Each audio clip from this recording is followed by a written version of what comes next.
প্রথম বিয়ের পাঠ চুকিয়ে সম্প্রতি আবারও বিয়ে করেছেন টালিগঞ্জের জনপ্রিয় অভিনেত্রী শ্রাবন্তী। মুম্বাইয়ের সুপার মডেল কৃষাণ ব্রজের সঙ্গে বিবাহ বন্ধনে আবদ্ধ হন তিনি। এদিকে ঈদে বাংলাদেশে মুক্তি পেয়েছে শাকিব খান ও শ্রাবন্তী অভিনীত যৌথ প্রযোজনায় নির্মিত চলচ্চিত্র শিকারী। মুক্তির পর ছবিটির সাথে সাথে দর্শকের বিপুল প্রশংসা পাচ্ছে শাকিব শ্রাবন্তী জুটি।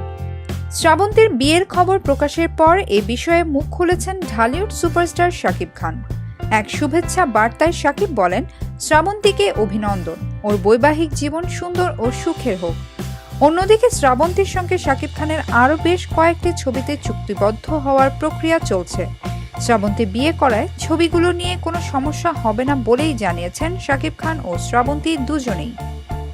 বিনোদন জগতের নিত্য নতুন খবরাখবর জানতে রিপোর্টার জরিনা চ্যানেলটি সাবস্ক্রাইব করুন, লাইক, কমেন্ট এবং শেয়ার দিতে ভুলবেন না।